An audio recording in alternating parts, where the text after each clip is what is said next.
This podcast is intended for a mature audience. Listener discretion is advised.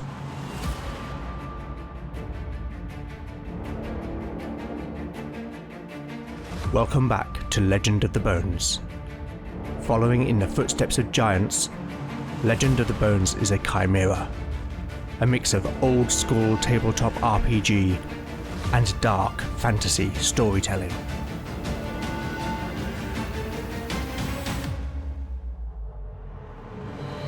As its name might suggest, in Legend of the Bones the dice rule. There'll be no rerolls, no fudging the dice, no metacurrency. The roll of the bones will determine the character's destiny, and no one will be spared their fate. None shall escape the destiny of Bone.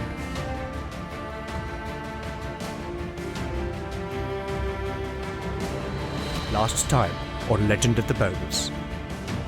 2 days after Eleanor's interrogation of the outlaw, Redwald, and the revelation that he swore allegiance to the Brethren of the Purifying Light, the cleric sought out Lord Conwyn's chaplain, Father Osbert, who had been sent to tend the temple in Hearthstone whilst a new priest could be found. Osbert told Eleanor that he was originally from Godsport, and was able to offer some insight as to how the Brethren had become a proscribed group in the city, as well as how the fanatical cult had gained influence at the King's Court in Provence, the capital of power and more, and even that there was a rumour that the King's son, Tristan, had fallen under their sway. Later that day, the companions accompanied Brannock to nearby Castle Trevenid to meet with Lord Conwyn, so as to give a first-hand account of the Brethren's interference in Conwyn's dispute with his rival, Lord Polmere.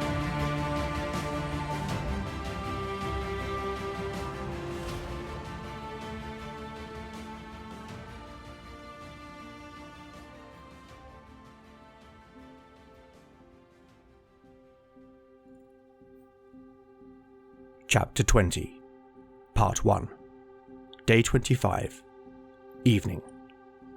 Party status: Beric, 23 out of 23 hit points.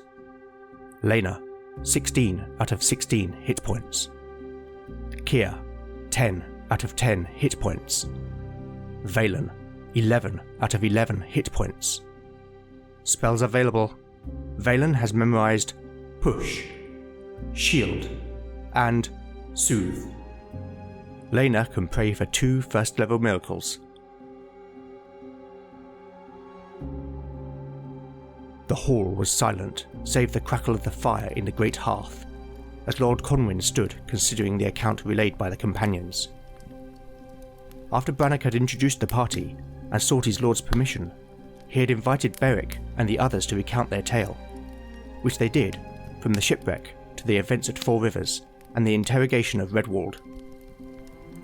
Once the tale had been told, Brannock had placed Vortigern's armour and shield at his lord's feet, and kneeling, held the sword aloft in 2 hands for his lord to take. Conwyn turned the sword over in his hand, admiring the craftsmanship of the blade, which glinted in the firelight. These strangers were clearly capable.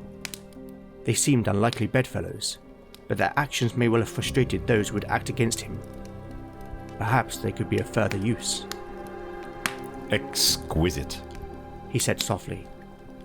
He looked at the companions, holding each in turn with a steady gaze.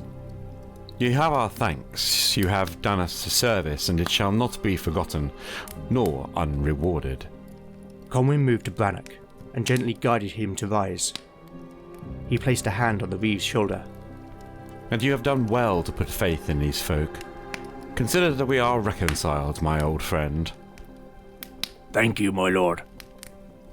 Conwyn turned to direct his attention to Redwald. That's for you, cur.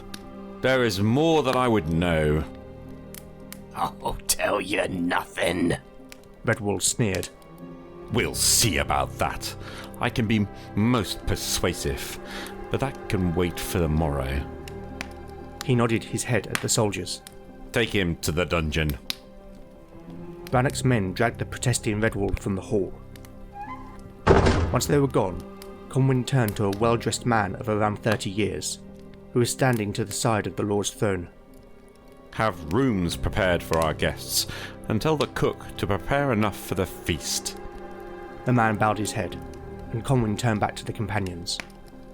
Go with Enyon. He will see that you are made comfortable, and when you are refreshed, come and partake of our hospitality. The man, Enyon, stepped forward and gestured the companions towards an archway leading to upward stairs. As they followed, they heard Conwyn speak again. Brannock, I would speak with you privately. Enyon led the companions up winding stairs and along dark, torchlit corridors. He was taciturn and said little, explaining only that the servants would bring them anything they required and fetch them later for the feast. Eventually, they reached a corridor with a number of doors leading off, and Enyon directed each of them to a room. Lena entered the chamber. Its canopied bed was replete with a soft mattress, feather pillows, and fine linen sheets, while the floor was covered by a thick woven rug. On the wall opposite was a small east-facing window. The cleric put her things down and moved towards it, gazing out into the night. The distant roar of waves against rock was soothing as Lena watched the light of the waxing moon dancing on the black water. The heavens were filled with 1,000,000 stars. She thought of the last time she had looked upon the night sky, and her mind wandered. There was a knock on the door. "Come," Lena called. She heard the sound of the door opening and then being closed. She turned, expecting to see a servant. It was Lady Neve. "My lady," the cleric said, a little flustered, but she still managed to bow her head in reverence.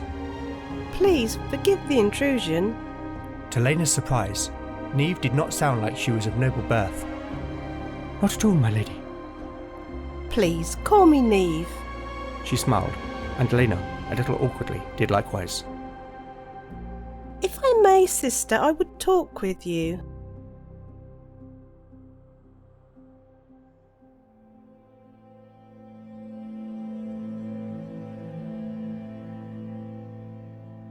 Dramatis Personae, Lord Conwyn. Ennis Conwyn is a human fighter, level 5, and the current Lord Conwyn. He is 26 years old, standing at 6 feet tall and weighing 165 pounds. His face is angular, with prominent cheekbones and a long nose, and that, along with his dark shoulder-length hair and pale grey eyes, make him a handsome man. Ennis is a strategic thinker, cunning and shrewd, having been tutored from an early age in the art of politics, philosophy and war. And whilst for the most part he is a fair, albeit firm lord, he can also be ruthless, particularly in the pursuit of his own interests and in maintaining his family's power. The Conwyns are an ancient family, having built and held the fortress of Trevenid and its surrounding lands since the Moran, the people of Power and Moor, first settled the peninsula 1200 years ago. The family are distant blood relatives of the current king, Donyarth, though it has been many generations since this connection has brought the Conwyns any favour. Ennis's father, Caldor, was a forward-thinking man. Under his lordship, the family's wealth and influence grew. His father was quick to take advantage of any opportunity, and had commissioned the founding of the Four Rivers mine after tin deposits were discovered upon his land. The establishment of the mine increased the existing rivalry with the neighbouring Polmere family. Lord Polmere had long been jealous of Ennis's father for winning over him the hand of his mother, Eleanor, a celebrated beauty, and the wealth and influence generated by the Four Rivers mine just added insult to injury. Then, 7 years ago, Ennis's father died. It was sudden, and many suspected foul play, for Caldor had ever been a fit man and in good health, though nothing could be proven. Lordship passed to Ennis, who at the time had much to live up to. The young lord, having seen the faith his father put in Brannock, looked to the older man for advice and counsel, and slowly Ennis grew in confidence. Tensions with Polmere continued, and more recently, brigand activity in Heartwood has started to increase once again, often targeting supply wagons en route to Four Rivers. Rumours have also begun to speak a name, Elfor Kano. Some say he was a mercenary who is taking revenge for having not been paid. Others, more fancifully, say he is a demon in human skin. But whatever the truth, Kano's brutality and cruelty strike fear into all who need travel through the Heartwood. And now, the attack on Four Rivers, and the insidious influence of the Brethren of the Purifying Light, threatens to undermine Lord Conwyn's grip on his domain. These are not the extent of Ennis's problems, however, for on a more personal level, the young lord has troubles closer to home, which 10 days hence was brought into stark relief. The bright spring sun shone through the tall windows of the great hall, in which Ennis paced up and down. He was alone, and had been doing thus for several hours, ever since Neve had been taken ill. His mother and the handmaidens of the castle had been attending his young wife ever since, and they had made it plain that he was not welcome in the bedchamber. That in itself was not unusual, but not knowing whether or not Neve lived was unbearable. Theirs had been a love match, and had his father been alive at the time, no doubt he would have forbidden the union, for Neve was not of noble birth, and the marriage yielded neither influence nor a dowry that would benefit the family. His mother of course protested, but Ennis was Lord Conwyn now, and he could do as he pleased. His thoughts were interrupted by the door opening, and turning towards it, he saw Father Osbert entering. The dishevelled priest approached. My lord? Osbert said with a bow of his head. Osbert, what news? I know not.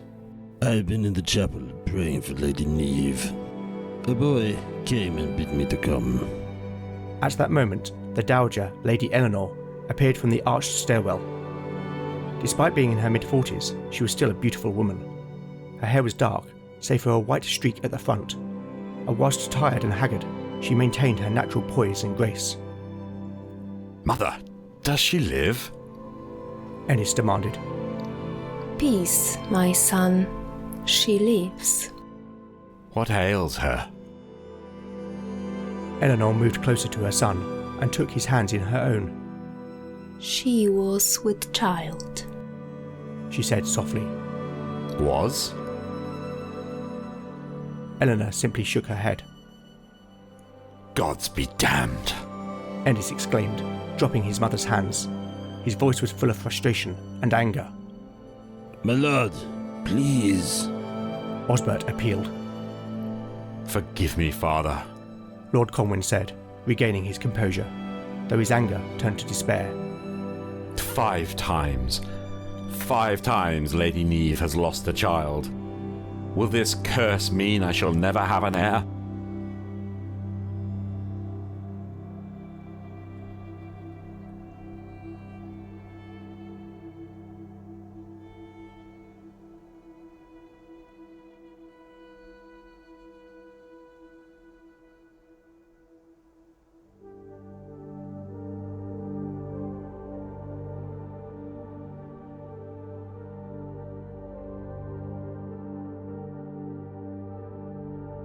Chapter 20, Part 2, Day 25, Evening. Party status. The party status is unchanged. Valen did not feel at ease.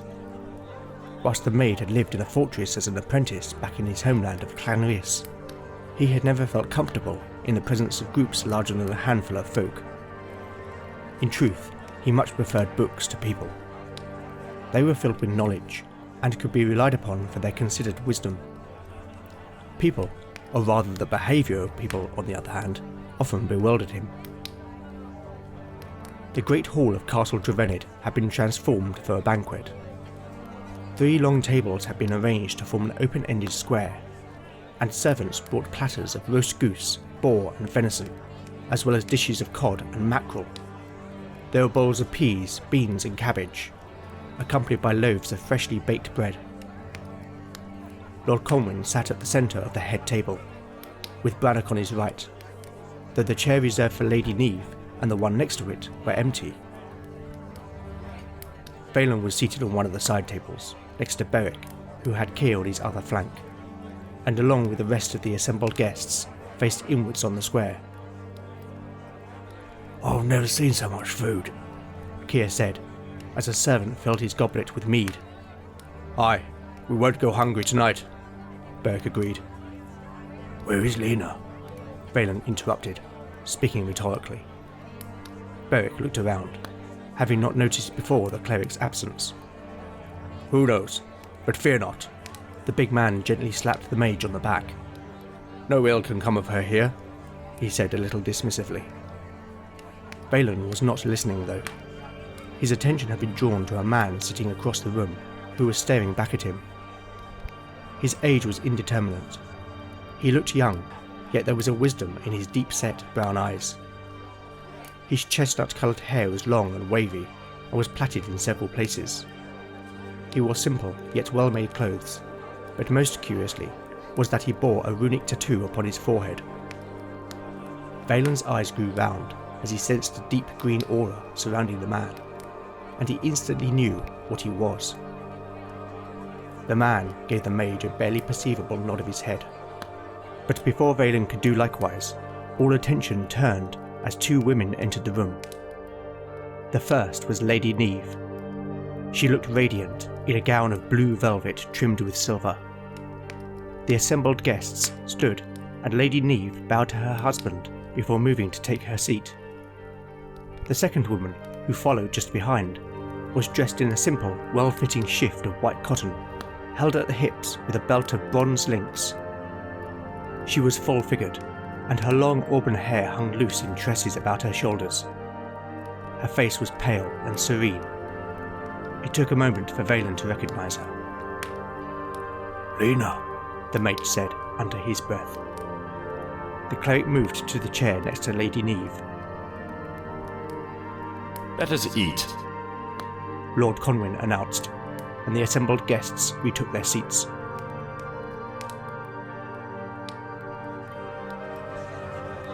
The hall was filled with the sound of merriment as the gathered assembly enjoyed the hospitality of their host. Beric and Keir were laughing and talking, their trials of the past few weeks forgotten, at least for now. Valen, on the other hand, was in his own thoughts. He was not brooding, rather reflecting on how his life had been turned upside down. He was in unfamiliar territory, and it was disconcerting. He missed Amos's counsel. His eyes wandered to Lena, who was in conversation with Lady Neve. The cleric must have felt his lingering gaze, and her eyes looked up to meet his. He did not look away. She smiled at him. There was a gnawing sensation in the pit of his stomach, but then the cleric's attention was drawn back to the noblewoman. Valen himself felt suddenly aware of someone's scrutiny, and once again found the stranger staring at him. The man smiled. His kind were frequently encountered in Valen's homeland, but their presence beyond Clan Rhys was rare, for their tradition, and of course their craft, was tightly bound in Wayland culture. Other places had people who used the title, of course, but they were not spell singers. Talian! Lady Neve suddenly called aloud, catching everyone's attention. Tonight you grace us with your company. Pray, will you not play us a song?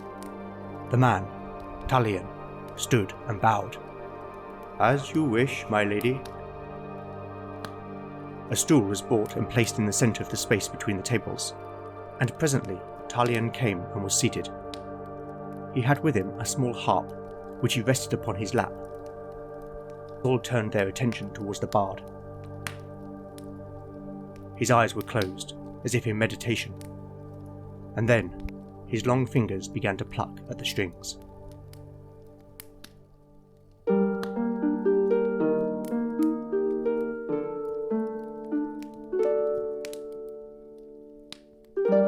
The land was in darkness, the people in strife, as war, plague and famine robbed folk of their lives. The gods had abandoned, the people lost hope. The dragon was dying by chaos and foe. A hero would rise for freedom he fought, but still in his heart it was vengeance he sought, to deliver the people faith and by sword, with banner unfurled, this was his word.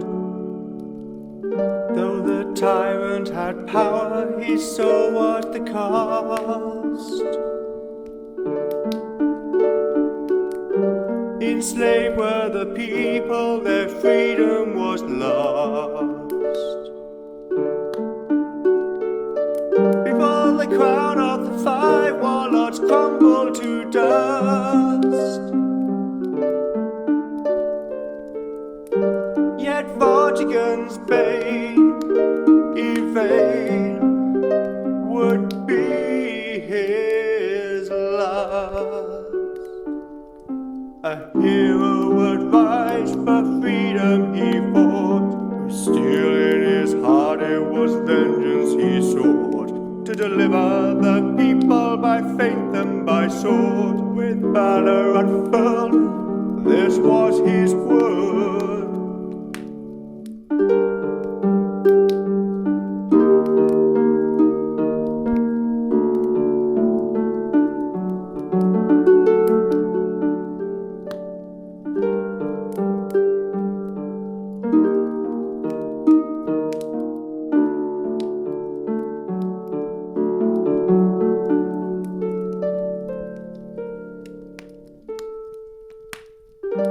Yvain was dishonoured, her husband was slain.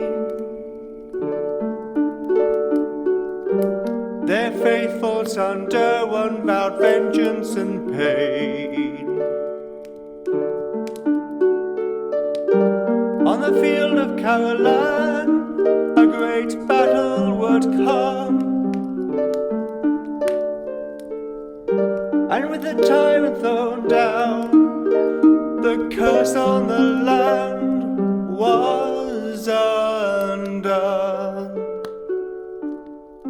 A hero would rise, for freedom he fought. Still in his heart it was vengeance he sought, to deliver the people by faith and by sword, with banner unfurled, this was his word.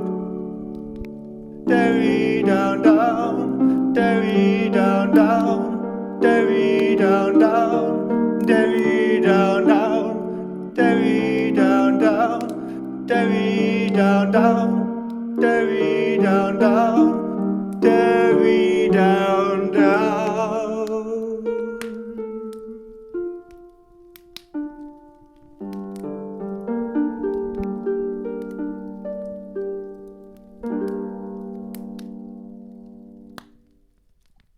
There was silence for a few moments after the song ended, as if those that heard it were hypnotised by the bard's song. Lady Neve then began to clap, and the rest of the audience did likewise, whilst others banged on the table. Keir whistled. Talion got to his feet, and facing Lord and Lady Conwyn, he bowed, before returning to his seat. The bard looked over at Valen, and raising his goblet, subtly tipped it towards the mage.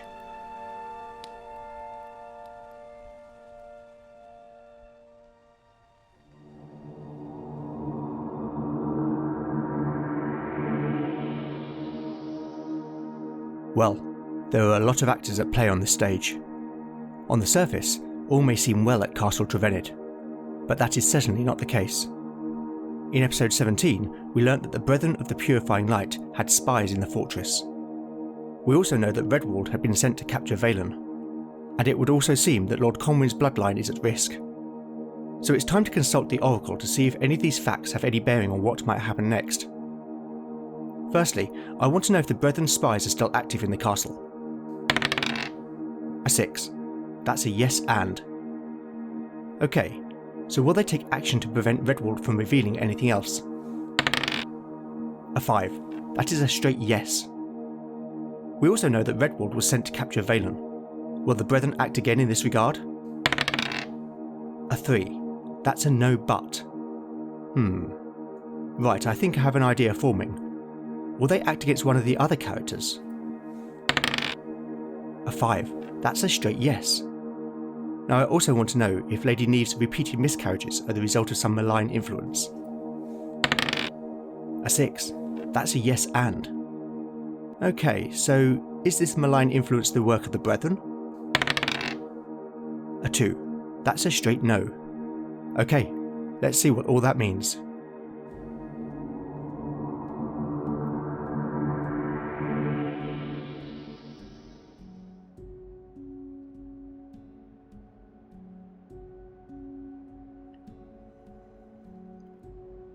Chapter 20, Part 3, Day 25, Night. Party status. The party status is unchanged. The hour was late, but Eleanor felt no compulsion to sleep. She stood once again by the window, as her mind raced with a multitude of thoughts. Earlier that evening, Lady Neve had confided in the cleric. She told how she had recently lost another child, and of her fears that she could not bear her husband an heir. The noble woman sought comfort and solace. She liked Father Osbert, but she needed the empathy that could only be given by another woman. And besides, the old priest was now in Hurststone. Lena had offered her both empathy and a blessing, and together the two women prayed to Naya. Neve had been grateful, and had called her handmaidens to attend the cleric in preparation for the feast, and said that she would be seated by her side at the table. Lena had never been vain, but it pleased her host, and so she had accepted the offer. It had been a long time since she had permitted herself to be presented thusly, to allow herself to feel beautiful. She had felt self-conscious at being on display, but in truth, at least once, there was part of her that enjoyed it. Was that sinful? To feel such pride? To feel the pleasure at an appreciative gaze? Inexplicably, the Lord Steward, Enyon, suddenly appeared in her thoughts. There was something peculiar about the man. It struck her then that she had noticed a passing resemblance with Lord Conwyn. How could that be? There was a knock on the door. Who could that be at this late hour? She felt a tingle of anticipation. "Come," she called, turning towards the door as it opened. A servant walked in carrying a pitcher and goblet. "I beg your pardon, mistress. Lady Neve sends you this with her compliments." Thank you. Please leave it over there." The cleric indicated to a small table. She turned back to the window, feeling a pang of disappointment. She heard the man put the objects down. "Will there be anything else, mistress?" "Huh? No," Lena said absently. A few moments later, there was the sound of the door being closed.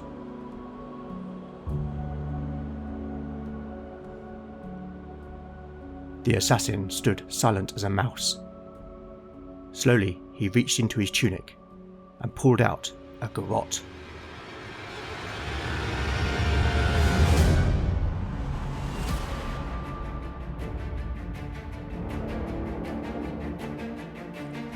Thank you for listening to Legend of the Bones.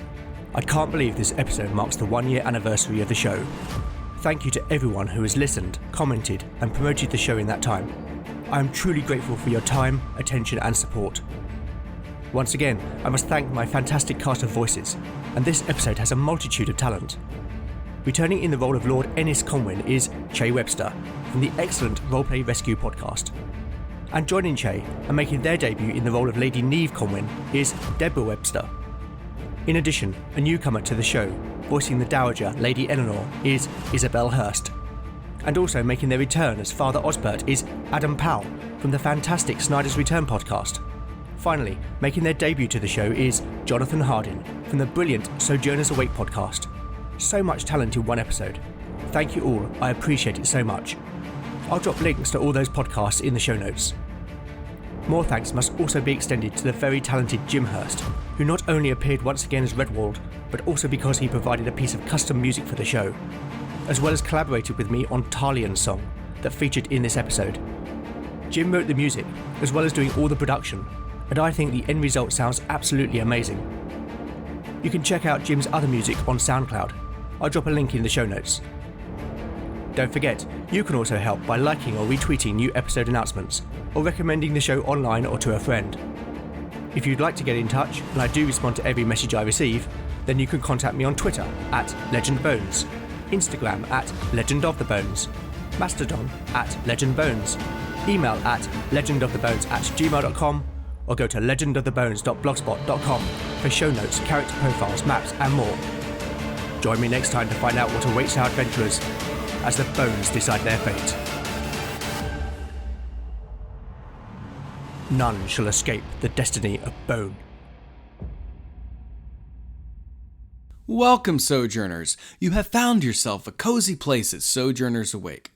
I'm Jonathan, and together we produce audio dramas while playing our favorite 5th edition role-playing game. Our stories of epic fantasy are told in the homebrewed world of Bonsarel. Heroes like Felthrin Grovelore, the Bookends, and Traina the Dryad all come to life in this podcast. We focus on actual play storytelling while trimming all of the table talk and rules discussion in post. Instead, we focus on forming a compelling narrative together as players, with the end result being a wonderful audio drama which you can enjoy. So visit Sojourners Awake today, and as always, may your story continue.